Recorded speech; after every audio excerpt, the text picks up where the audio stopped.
Ipob members are stark illiterates, nomadic Biafrans without brains. Simon Ekpa. Welcome to the news and thank you for tuning in to listen.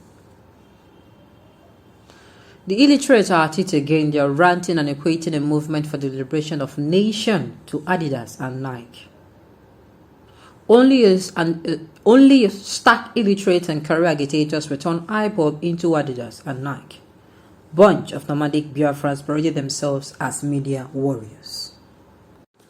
This one, almost everyone is coming out to lash at Ipob. What exactly is going on? Asari Dokubo, who was known as once upon a time an Ipob supporter, now has turned an Ipob, will I say, he has not turned an enemy. He's always calling them out and lashing them as well. Now, Simon, who is a member of a group, is not coming out. What exactly is going on? Have they lost direction? Have they lost or deviated from the purpose of this particular group? I'm hearing Adidas and Nike. The news in detail. Let's find out more. Simon Ekpa, who once claimed to be self-acclaimed disciple of Nnamdi Kanu, leader of the indigenous people of Biafra, Ipob, has lashed out at members of a group. In a twisted poem, he called Ipob members illiterates and unreasonable people without a brain. His attack was aimed at Ipob DOS, the body that controls the group. The illiterates are at it again. They are ranting and equating the movement for the liberation of nation to Adidas and Nike. Only stark illiterates and career agitators return Ipob into Adidas and Nike. Bunch of nomadic Biafrans paraded themselves as media warriors.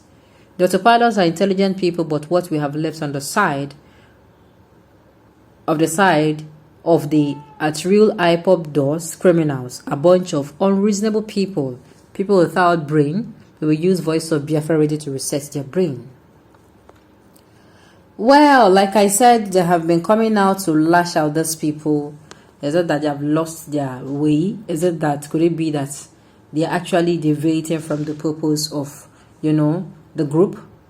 They shouldn't do, because their leader is still in detention. Yes, it's not a time. And the thing is, he's always calling out to them not to be carried away, not to be distracted, to always stay focused. So it's not so that his time there is not a waste. It's not going to be funny. Just take, for instance, the silence that is being heard in the Yoruba Nation group. You never read silence concerning Sunday Igbo's case. In fact, we heard that his lawyers actually resigned or retired. If such thing happens to Nnamdi Kanu, it is not going to be funny. To be sincere, it is not going to be funny at all. Okay, so they should stay on course and avoid anything that will bring disunity amongst them. First of all, they have to avoid anything at all that will bring you disunity amongst them, and ensure that they don't even create problems. Yes, they don't create problems for themselves. They don't create problems, because any problem at the end of the day that these people create, believe you me, it will always bounce back. It will no longer be who create a problem. It is no longer, let's say for instance, members or some people in the organization start doing some certain things. People will not see it as a part of the organization.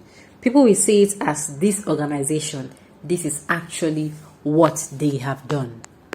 That is what they'll see. So they should ensure that they stay on course and avoid creating problems for themselves. And of course, the leader is still in detention. So whatever they are going to be doing or whatever they plan on doing, they should ensure that it does not compound the problem of the leader. Because even as it stands now in the southeastern region, a lot of things are happening.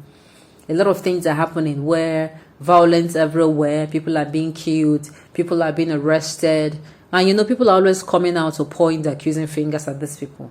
And the Ipob people as well, they don't take it lightly whenever they are being accused. They always come out and say, you know what? Since people are saying, oh, it is Ipob that is doing this, if you see the persons doing this, do with them. They always come out to say, we are not among you, it is not us. So they should ensure they should not cause problems, because, like I said earlier on, the leader of this particular group, their leader is still in detention. And whatever they say or do, these Nigerian government are looking for charges to even ways to increase its charges. Okay, recently, I think about, is that 2 weeks ago, they actually they edited the charge against him and they added, is it not 14 more to it? It is not going to be funny if it is being increased based on maybe the people's actions or the group's action. They should tread with caution. Even when taking decision that is not going to affect the leader. For instance, this is at home order they actually started. It has become a thorn in the flesh. Point to take home is whatever it is they are doing, they should ensure they think of the people and as well as their leader. They should ensure that no one of this, both the leader and the people, how am I going to put it? They should not take decisions that will jeopardize the people, because if you look around what is happening in the southeastern region right now, today, if you look around what is happening, the Ipob will come out and say things. Sometimes they issue threats. Sometimes they are careless in their talking. Yes, sometimes they are always like in the busky, this will happen and that will happen. Do you know who gets to bear the pain of whatever, the consequences of those words?